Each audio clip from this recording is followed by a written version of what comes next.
और आइए विस्तार से खबरों का रुख करेंगे।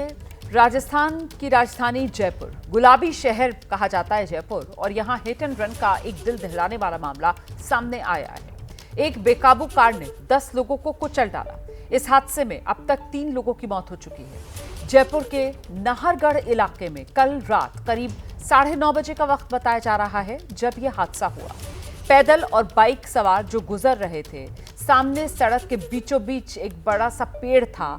तभी पीछे से तेज रोशनी नजर आ रही है और सफेद कार मौत बनकर सामने आ गई। पैदल चल रहे लोगों, बाइक सवारों को रौंदते हुए ये जो सफेद रंग की गाड़ी थी, ये फरार। लोग सड़क के दोनों तरफ छिटक कर गिरते हैं और जो बीचों बीच आता है उसकी मौत हो जाती है। लोग दहशत में आ जाते हैं। बाजार में अफरा तफरी मच जाती है, जिसके बाद लोगों ने कार को घेर कर उस पर तोड़फोड़ की। आरोपी नशे की हालत में धुत था। पुलिस ने आरोपी को गिरफ्तार कर लिया।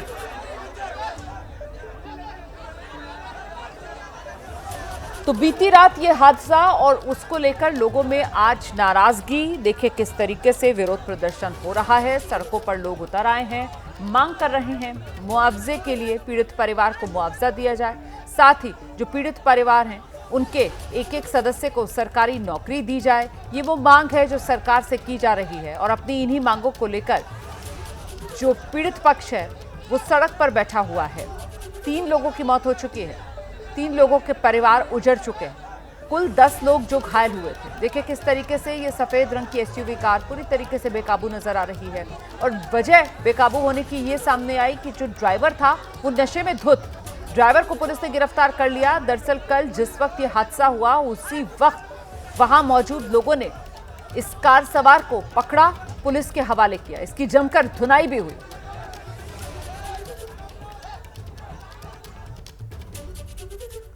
और ऐसे में ये 3 तस्वीरें आपके सामने हैं। हादसे में जान गंवाने वाले लोगों की तस्वीर एक तरफ आप देख रहे हैं। अभी तक 3 लोगों की जान जा चुकी है और उन्हीं की ये तस्वीरें आपके सामने हैं।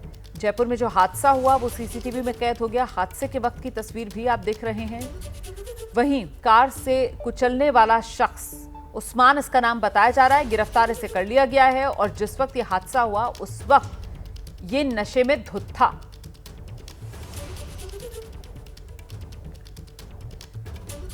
तो ये जो हादसा हुआ, पहले 2 लोगों की मौत हो गई थी। उसके बाद जो 10 लोग रौंदे गए थे उनमें कुछ की हालत नाजुक बनी हुई थी। ऐसे में एक और शख्स की मौत हो जाने के बाद आंकड़ा 3 पर पहुंच चुका है। हादसे में अब तक 3 लोगों की जान जा चुकी है। प्रदर्शन कर रहे लोग इस पूरे हादसे को लेकर क्या कह रहे हैं, क्या उनकी मांगे हैं, ये अब आपके सामने रखते हैं। अवधेश मेरा छोटा भाई है। वह तेज रफ्तार के अंदर गाड़ी आई थी लंगर के बालाजी से और वो कुचलते हुए निकल गई। शराब के नशे में धुत था वो रोनने वाला, और तेज रफ्तार कार ने रोन दिया उसको। 3-4 लोगों को रोनता हुआ आया। पुलिस ने नहीं पकड़ा, पहले हमारे लोगों ने पकड़ा। इसके बाद हमने हमारी मांगे लिखित में दी हुई है। एक सरकारी नौकरी, मुआवजा और बूथ देरी का। सर आप एक बार ये हादसे का अगर वीडियो देखेंगे ना, आपकी रूह कांप जाएगी। उस आदमी को यदि हम लोग नहीं रोकते ना, तो वो और हादसा करता हुआ जाता। बच्चों को नहीं देख रहा, आतंकवादी है सर वो। हमको न्याय चाहिए, न्याय। आम आदमी है इसलिए हमको न्याय जल्दी नहीं मिल रहा। देखिए हमारी सीधे तौर पर डिमांड है, जो आरोपी है उसके खिलाफ कार्रवाई होनी चाहिए। उसे बचाने का प्रयास जो किया जा रहा है विधायक द्वारा कि उन्होंने यहाँ से शिफ्ट कर दिया है यहाँ से, जबकि ये थाना लगता है, तो वो नहीं होना चाहिए। दूसरी डिमांड है कि जो मृतक परिवार है उसने अपना सब कुछ खोया है, जिसकी क्षतिपूर्ति नहीं हो सकती, उस परिवार को कम से कम 50 लाख का मुआवजा जो है वो दिया जाना चाहिए।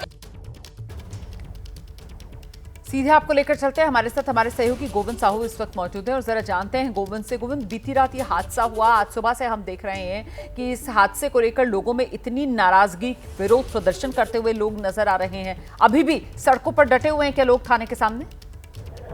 रोमाना, कल रात 9:30 बजे की घटना है जयपुर में ये। और जो चालक है वो नशे में धुत था और उसमें लगभग 10 लोगों को कुचलने की कुचला, उसमें लगभग 3 लोगों की मौत हो गई है। उसी को लेके नाहरगढ़ थाने के सामने प्रदर्शन चल रहा है। सभी जो मृतक परिवार के लोग हैं वो धरने पे बैठे हुए हैं और साथ ही बीजेपी एमएलए बालमुकुंद आचार्य भी धरने में अब शामिल हो गए हैं। आप बता रहे हैं कि जो बीजेपी के विधायक हैं अब वो भी इन प्रदर्शनकारियों के साथ आकर यहां पर सड़क पर बैठ गए हैं, लेकिन ये जो प्रदर्शनकारी है वो मांग तो मुआवजे की कर रहे हैं, मांग तो वो सरकारी नौकरी की कर रहे हैं, और ये मांग पूरी अगर किसी की तरफ से की जा सकती है तो वो राज्य सरकार है। तो उसी पार्टी की सरकार है जिस पार्टी से ये विधायक आते हैं, तो फिर विधायक का यहाँ पर बैठना इसका मतलब क्या है? जो एमएलए हैं बीजेपी के, उनकी बातचीत सीएम हाउस में चल रही है। वो मुआवजे को लेकर सीएम हाउस में बातचीत चल रही है उनकी, जिससे कि उचित मुआवजा दिलाया जा सके। तो आप ये जानकारी दे रहे हैं कि जो विधायक हैं वो दरअसल इन प्रदर्शनकारियों और सरकार के बीच कहीं ना कहीं एक सेतु का काम कर रहे हैं, और जो बातचीत है वो इन्हीं बीजेपी विधायक के द्वारा ही बढ़ाई जा रही है दोनों पक्षों के बीच। बिल्कुल, ये जो एमएलए हैं वही कन्वे कर रहे हैं सीएम हाउस में, और उसी से जो भी डिसीजन होगा वही सामने आएगा। वही ये प्रदर्शन जोरों पे है। ये जो प्रदर्शनकारी हैं इनमें नाराजगी इस बात की भी है कि जो आरोपी है उसे इस थाने से, नाहरगढ़ थाना, यहां से शिफ्ट कर दिया गया। जो हादसे वाली गाड़ी है वो भी अब यहां पर थाने में नजर नहीं आ रही है। इसको लेकर क्या जानकारी मिल रही है गोविंद? पुलिस का कहना है कि जो माहौल खराब ना हो उसको लेके उन्होंने इस गाड़ी को यहाँ पे शिफ्ट किया है, जिससे कि माहौल खराब ना हो सके। और आरोपी को कहाँ रखा है? आरोपी को पुलिस ले गई है, तो पुलिस कस्टडी में है, पुलिस के पास है। क्या अदालत के सामने आरोपी को पेश कर दिया गया है? नहीं, अभी पुलिस लेके जाएगी, अभी पेश नहीं किया है। बहुत शुक्रिया आपका गोविंद, इस तमाम जानकारी के लिए नजर बनाकर रखिएगा। जैसे कोई और अपडेट होगा फौरन दर्शकों तक पहुंचाएंगे। तो देखिए, इस समय बीजेपी के विधायक बालमुकुंद आचार्य जो हैं वो पहुंच गए हैं प्रदर्शनकारियों के बीच में, और कहीं ना कहीं सरकार और प्रदर्शनकारियों के बीच सेतु का काम इस वक्त बीजेपी विधायक की तरफ से किया जा रहा है। प्रदर्शनकारियों की जो मांग है कि उनको मुआवजा दिया जाए और साथ ही साथ पीड़ित परिवारों में एक सरकारी नौकरी का इंतजाम करवाया जाए पीड़ित परिवारों के लिए। इन तमाम बातों को लेकर किस हद तक सहमति बनती है, मुआवजे की क्या राशि तय होती है, इस पर हमारी नजर बनी हुई है। संभल हिंसा को लेकर सांसद संभल के जियाउर रहमान बर्क से पूछताछ शुरू हो चुकी है। संभल के नखासा थाने में एसआईटी की टीम मौजूद है और वहीं पर सांसद जियाउर रहमान बर्क से पूछताछ हो रही है। संभल हिंसा में जियाउर रहमान बर्क आरोपी हैं। हालांकि अदालत की तरफ से जियाउर रहमान बर्क की गिरफ्तारी पर रोक का आदेश जरूर दे दिया गया था, लेकिन साथ ही साथ जियाउर रहमान बर्क से जांच में सहयोग करने के निर्देश भी अदालत ने दिए थे, जिसके बाद जियाउर रहमान बर्क आज एसआईटी के सवालों का जवाब देने के लिए नखासा थाना में पहुंचे हैं।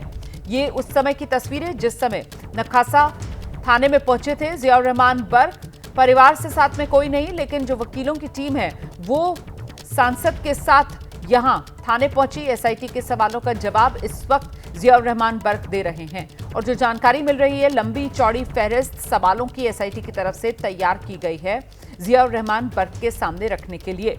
संभल हिंसा में आरोपी जियाउर रहमान बर्क को बनाया गया, और जिस तरीके से पिछले दिनों, या यूं कहें कि पिछले महीने शायद 23 मार्च की तारीख थी, जब मस्जिद कमेटी के अध्यक्ष जफर अली को पुलिस ने गिरफ्तार किया था, और उसके बाद सूत्रों के हवाले से खबर यह आई थी कि जफर अली का जो बयान है उसने तो कहीं ना कहीं सीधे कटघरे में जियाउर रहमान बर्क सांसद संभल को खड़ा कर दिया है, क्योंकि ये जफर अली की तरफ से कहा गया कि सांसद बर्क की तरफ से ही जफर अली को निर्देश दिए गए थे कि ज्यादा से ज्यादा भीड़ जुटाओ ताकि मस्जिद में सर्वे ना हो पाए। तो इसीलिए इन तमाम सवालों को लेकर जियाउर रहमान बर्क का पक्ष सामने आना बहुत जरूरी, जियाउर रहमान बर्क का बयान दर्ज करना पुलिस के लिए बहुत जरूरी, और ऐसे में अब जियाउर रहमान बर्क एसआईटी के सवालों का जवाब देने के लिए इस वक्त नखासा पुलिस थाने में मौजूद हैं।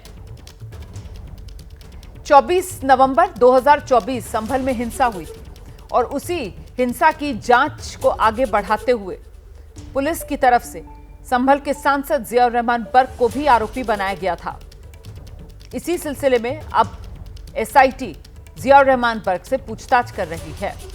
व्हाट्सएप कॉल पर जफर अली से आपकी क्या बात हुई थी, ये वो सवाल है जो एसआईटी की तरफ से जियाउर रहमान बर्क के सामने रखा जाएगा। आपको सर्वे की कब और किससे जानकारी मिली थी?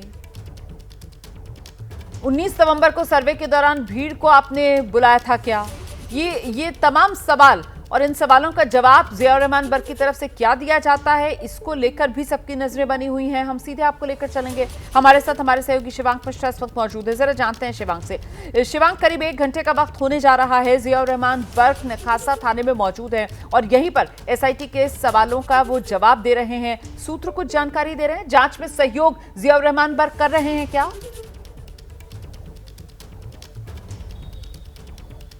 जी बिल्कुल रोमाना जी, देखिए तस्वीरों में अगर आपको हम लोग दिखाएं तो आप देखिए नखासा थाने के इसी भवन में जियाउर रहमान के साथ लगातार एसआईटी की टीम 1 घंटा हो चुका है और लगातार पूछताछ कर रही है।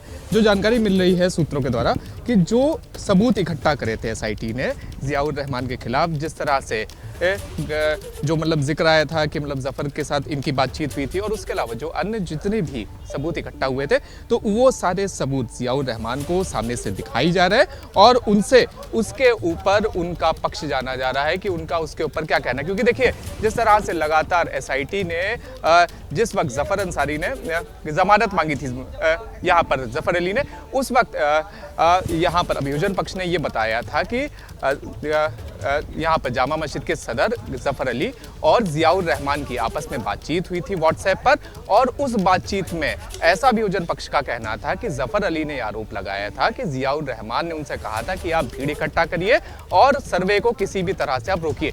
तो ये सारे सवाल लगातार एसआईटी के पास, जिस तरह से जियाउर रहमान अंदर है तो लगातार उनके साथ पूछताछ चल रही है, बातचीत चल रही है और एक एक सवालों का उनसे जवाब लिया जा रहा है। क्योंकि देखिए जो हम लोग को सूत्र बता रहे हैं कि जब जियाउर रहमान बर्क से ये पूछा गया कि दंगे के दिन आप उस वक्त कहां पर मौजूद थे, तो जियाउर रहमान बर्क ने यह दावा किया कि वो उस वक्त बेंगलुरु में थे और यहां से उत्तर प्रदेश से भी बाहर थे।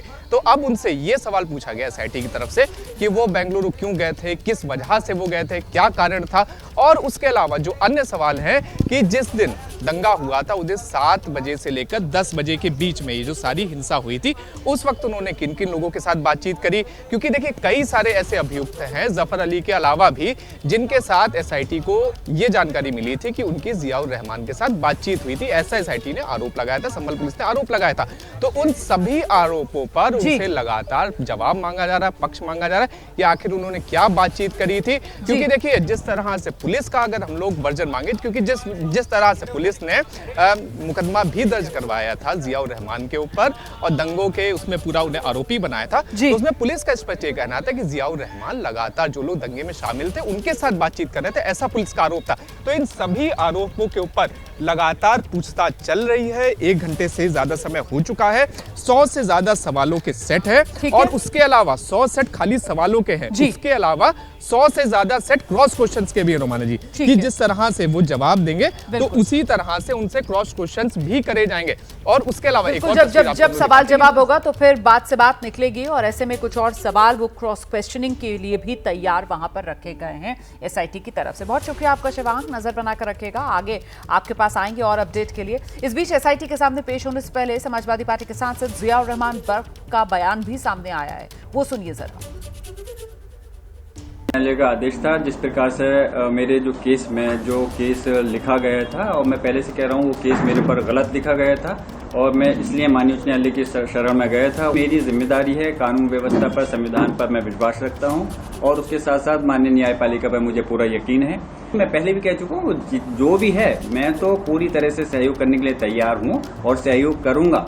मैं इस और जाहिर सी बात है मैं कोई आम नागरिक होने के साथ सांसद भी हूँ, तो मेरी जिम्मेदारी बनती है और उसके साथ साथ पुलिस प्रशासन की भी जिम्मेदारी बनती है हर चीज को सही तरह से करने।